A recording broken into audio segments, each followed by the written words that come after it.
já preenche meu currículo. Eu vou me autodescrever. Eu sou uma jovem senhora de cabelo loiro mechado no ombro, uso um óculos roxo, uma blusa listrada vertical de branco e azul, uma calça preta, sandálias douradas, e eu acho que é isso, né? Atrás de mim tem um painel luminoso com alguns slides e eu estou sentada. É muito interessante a gente participar desses eventos, né? E eu vejo, assim, estou há um bocadinho de anos já nessa seara, nessa labuta, que muitas vezes são os mesmos, tá? Que estão aí pleiteando. Ainda bem que tem muita gente nova chegando, mas algo que é bem comum é que as pessoas que chegam porque a deficiência bateu na sua porta. Algumas pessoas vão pela área profissional e dificilmente alguém vai pelo voluntariado. Mas enquanto não dói na sua história, dificilmente as pessoas vão se mover. Eu escutei há algum tempo, num evento internacional sobre deficiência, uma pessoa, a gente estava tentando fazer algumas definições sobre a questão da empatia, né? Ele, como um atributo que seria necessário nas relações sociais. E uma pessoa cadeirante, com várias dificuldades, falou assim: eu estou cansada de ouvir que a gente precisa de empatia. Eu não quero mais ouvir que eu preciso de empatia. Parece que alguém acima de mim se designa, se comove de ter empatia por mim que estou abaixo. E eu não quero mais isso. Eu quero, quando chegar, que eu tenha direitos, que eu tenha leis e que se cumpra. Se a pessoa tiver um caráter empático, ótimo. Se ela não tiver, eu tenho o meu lugar assegurado. Eu acho que isso vem também com o que o William falou, de ações afirmativas que antecedem a própria pessoa. Então, as ações afirmativas, né, a Laila também falou agora, elas são ações que são necessárias para uma equiparação social, para a justiça, e que, com o passar do tempo, elas não serão mais necessárias. Hoje, a gente não discute mais, eu espero, que mulheres tenham direito a votar ou não. Mas foi necessário perceber essa dificuldade, essa ausência, pleitear por isso e se tornar uma ação equitativa na questão do gênero. E hoje já faz parte, né, do coletivo, e a gente procura incentivar e aprimorar que também tenham parlamentares e tenham pessoas do gênero feminino em qualquer órgão. Então a gente espera que no futuro não sejam mais necessárias essas ações afirmativas, mas hoje é.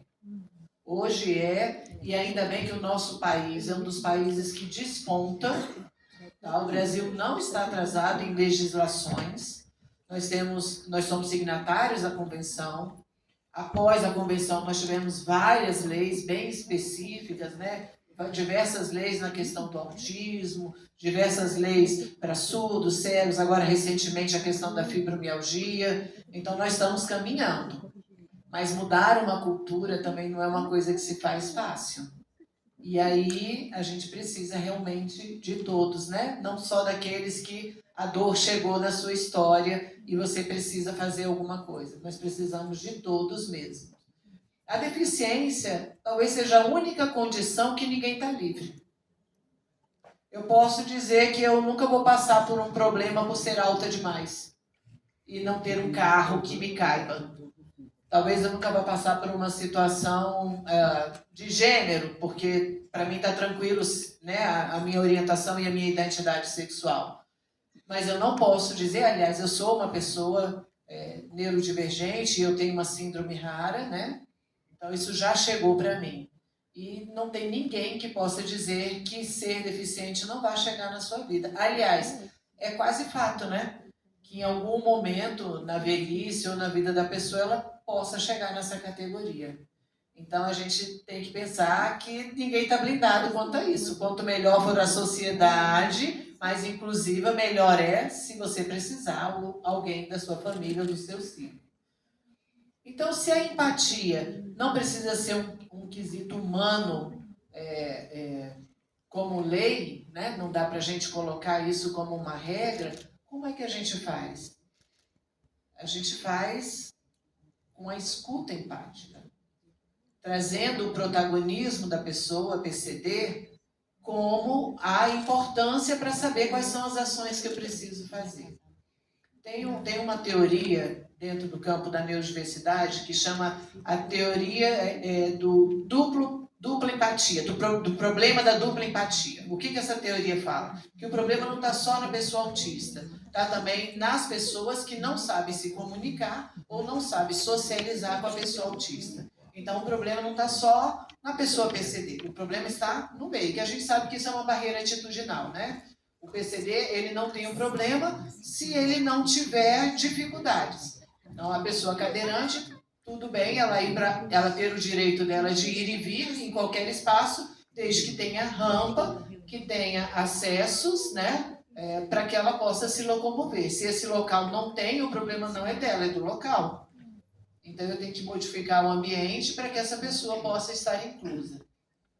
E todos esses direitos, né, todas essas questões que a gente tem buscado, acessibilidade, equidade e inclusão, elas caminham juntas e elas não podem ser separadas. A acessibilidade me permite estar nos lugares. A equidade me faz ter direitos e leis igual de outras pessoas. A inclusão faz com que eu tenha particularidades. Então, por exemplo, eu tenho um livro em braille, eu tenho uma pessoa que vai ler em libras, né? Eu tenho palmas que são silenciadas, que me fazem permitir estar naquele lugar. Mas se eu estou falando de ações afirmativas, eu preciso anteceder a isso. Então, eu já trago uma outra proposta que é do desenho universal, que são condições que antecedem tanto organizacionais, quanto de logística, quanto de pessoas, e quando essa pessoa estiver lá, ela já está apta, aquele ambiente e aquelas pessoas para receber. Eu escutei também nesse mesmo evento uma fala de uma pessoa das Filipinas que passou pela tragédia do tsunami. Que foi um evento, né, realmente absurdo, que mudou até a geografia do planeta. E depois dessa tragédia, nós tivemos há pouco tempo lá no sul, né, também as enchentes, pessoas cadeirantes perderam suas cadeiras, perderam documentos, remédios, laudos, receitas, né, ficaram ilhadas e mortes, inclusive. E aí corre todo mundo, né? O Brasil é um país muito solidário, todo mundo faz a sua doação, filas para levar para os aeroportos e para tentar ajudar, né? Ações do governo federal, dos governos locais. Tá. E aí ela falou assim que depois que teve a tragédia, que o governo lá criou políticas específicas para as pessoas PCD para antecipar as tragédias. Então, não é depois que acontece a tragédia. Eles têm um fundo de recurso específico. Ninguém vai imaginar que vai vir um tsunami que vai destruir uma ilha inteira.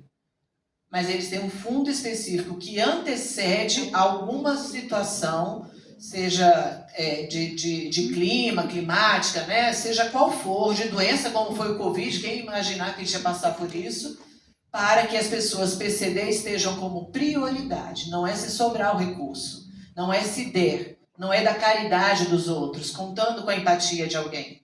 Esse recurso é prioridade às pessoas PCD porque elas são sujeitos vulneráveis e elas precisam, em primeiro lugar, estarem cobertas. Não é o que sobrar, não é como der. Não, é em primeiro lugar, antecede. A gente primeiro protege as pessoas, as crianças, né? As pessoas PCD, os vulneráveis, as mulheres, sejam quem for. Não é esperar o depois. Quando a gente fala agora, né, de mercado de trabalho, então as ações têm que vir antes para a empresa pública e privada. Temos leis, precisamos aplicar melhor essas leis, precisamos pensar em desenho universal, precisamos pensar em todas as ações em conjunto, acessibilidade, inclusão e equidade. Já deu meu tempo? Eu falo demais. Ok. E aí, quando vamos para as empresas, né, aí vem uma questão também sempre coletiva, os órgãos e os instrumentos públicos também têm o seu papel de fiscalizar, de regulamentar, de criar eventos como esse para a gente discutir, para poder falar sobre essas pautas, mas precisamos que as empresas tragam as pessoas para falar do que elas precisam, que é o nada sobre nós sem nós. Eu vou criar uma cadeira, né, padrão, eu tenho uma altura mediana, que tá ok para mim. Mas e se eu tivesse 1,40 m? Ou se eu tivesse 2 metros? Essa cadeira aqui não seria boa para mim. Mas eu estou falando do meu olhar, que para mim está tudo bem aqui. Eu preciso ouvir dessas pessoas, desses sujeitos que têm necessidades específicas, o que eles falam que seria bom para eles. Eu não ouvir o sujeito sobre as suas próprias necessidades faz com que eu infantilize essas pessoas, porque eu vou determinar para ele o que é melhor, né? Isso eu faço com a minha netinha. Hoje a comida é tal. Ela não vai opinar sobre o cardápio. Ela não tem nem 3 anos. Então eu determino. Nada sobre nós sem nós, né? Eu vou silenciar essa pessoa.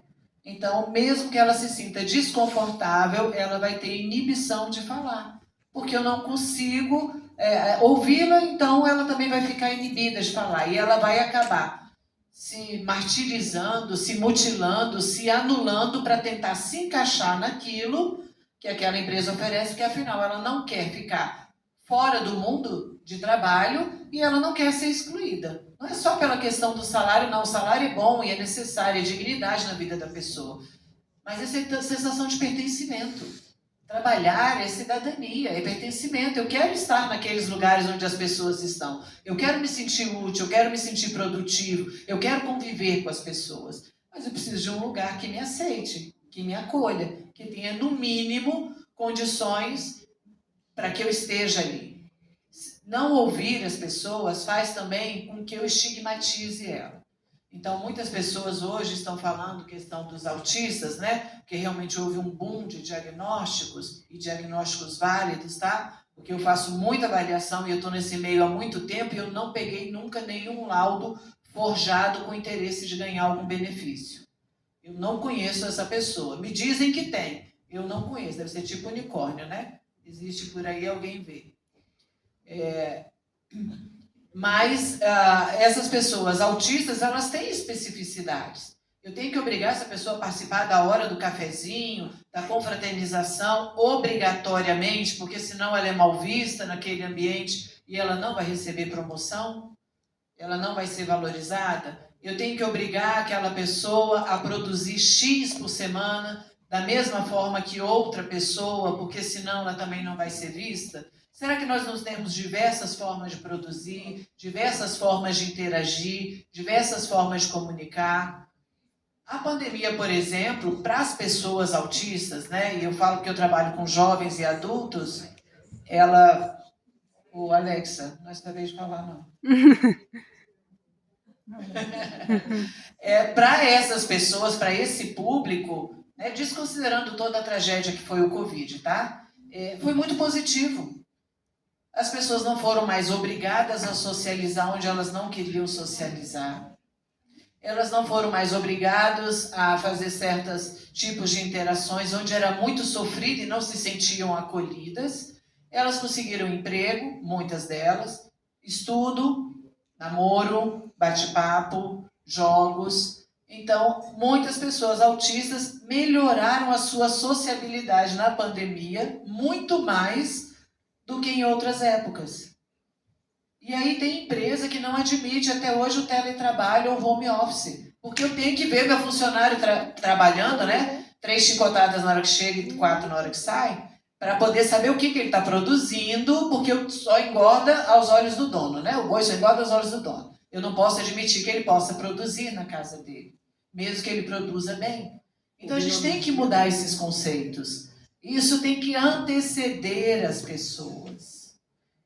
Acabou a época do deficiente ficar marginalizado da sociedade e ele ficar excluído.